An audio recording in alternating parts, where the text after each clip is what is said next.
So I'm Aoife Kelleher, and I'm the director of 1 Million Dubliners. And I'm Rachel Lysaght, and I'm the producer of 1 Million Dubliners. Okay, great. Thank you so much for talking with me today. So I had a few questions about the film. So first, how did you choose the epigram, the Joycean epigram, and why did you choose James Joyce for that? So the Hades chapter in Ulysses, in Joyce's epic, Ulysses, is based around Glasnevin Cemetery. It's based around a funeral that takes place in Glasnevin, and I read the chapter several times while we were making the film, and there were lots of different aspects of it that I loved. I mean, there's a huge, it's pensive, it's light, it's dark, it's funny, it's sad, it's poignant. It's a lot of, tonally, it's a lot of the things that I hoped we would have in the film as well. And there's this repeated play on words in all of Joyce, but throughout this chapter, the play on words is around this phrase, in the midst of death we are in life, and it's repeated throughout the chapter. And I just thought that was so right, because in Glasnevin they are in the midst of death, and yet they there are all these lives going on, and there's both the lives of the people who work there and the lives of the people who visit there, and everyday life is going on in a place that is associated with death. So it felt right. And then also, how did you choose the name of the film? So we chose the name of the film. We went through several different titles, none of which were official. There was lists upon lists, but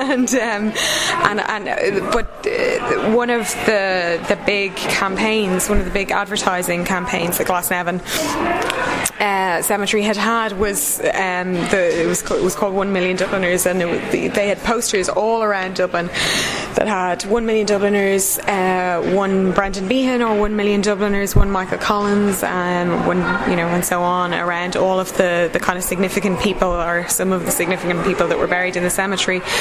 And so around about the time of Shane's funeral, Glasnevin brought out a special mass card that said 1 Million Dubliners, one Shane McCamush. So that felt very significant, and it felt like the perfect title. And I love how you included that Shane said that there was, if you're going to give a good tour of the cemetery, you're smiling because you seem to know, so you have to include something that the audience knows, something the audience doesn't know, and something that's funny, and then something that's sad. And I think you did that beautifully in this film. Thank you very much. It was just fantastic that you included that quote, because that was exactly how I think the entire audience agreed they felt about the film. Also, so how do you think your film speaks to the contemporary moment in Ireland and also in America? I think that one of the really fascinating things about, I think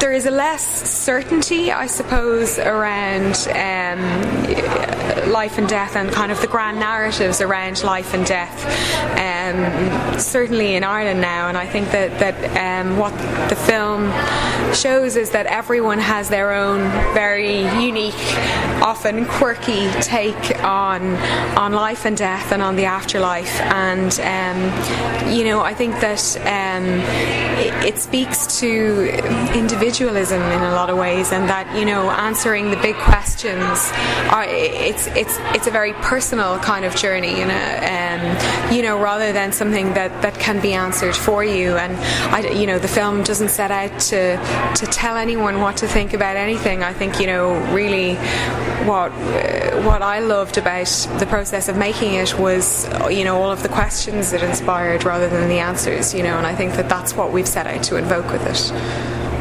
That's great. And then also, so how do you feel coming up on the centenary of Easter 1916. That's a very delicate balance of which graves to show on this and then which get more screen time.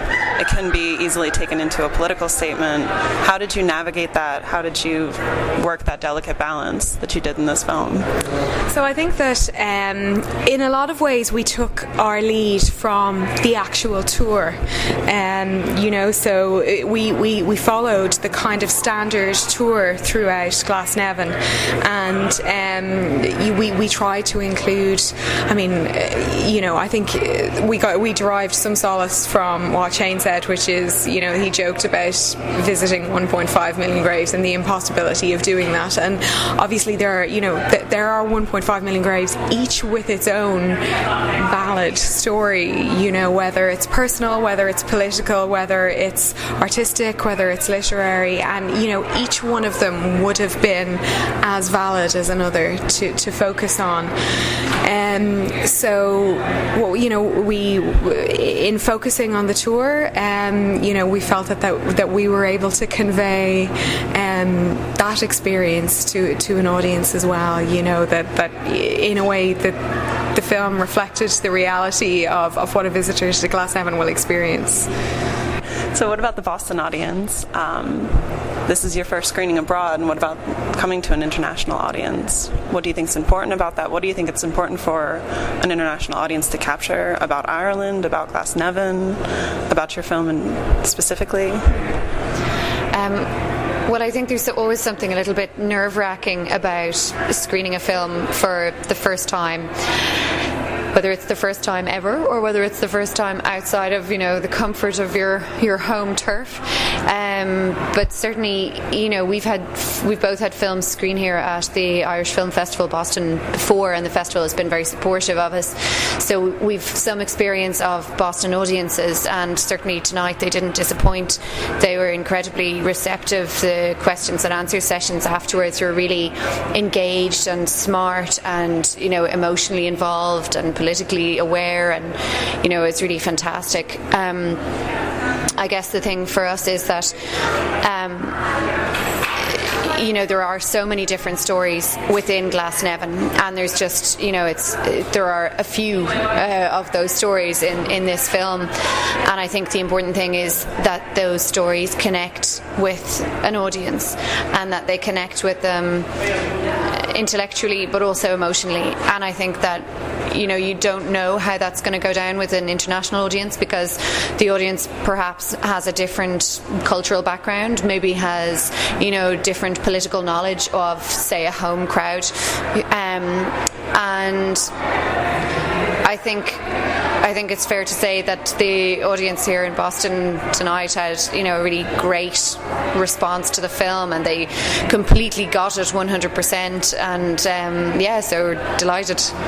And it's great how you open up the film with the Queen's comment. Does the Queen still rule Dublin? Whatever she said. And then you also have the opening on the tour bus. It's the Irish flag and the American flag. Yeah. So I think that was a really interesting choice, and I think that helped strike a chord with this audience. It really connected the Irish Film Festival to an American audience. I think Irish history, you've got such a large Irish diaspora in America, and history plays an incredibly significant role in this film. It's not exclusive. It's not a historical film. It's a film about the here and now. But you can't ignore the backdrop of the history, and also Glasnevin is a place for people to trace their roots as well. So we were always hoping that it would resonate with Irish America. And one of the people that you interviewed in the film also said we have to keep it history. We can't have it as lived past. And I think that you did a really good job of not making this into, or I don't think that it was made into too much of a political statement. So great job. One more question. Were there any graves or anything that you had to exclude that you'd like to speak for now? There were so many. There are so many fascinating stories that we just didn't have time to cover, that I would have loved to have covered. There's a Magdalene plot in Glasnevin. There was a story that I thought was incredibly emotive. I remember also the first time that I went to Glasnevin, being completely overcome by the fact that Maud Gonne was there, and she got a small mention, but I would have loved to have spent more time with maybe Maud Gonne or Constance Markovich.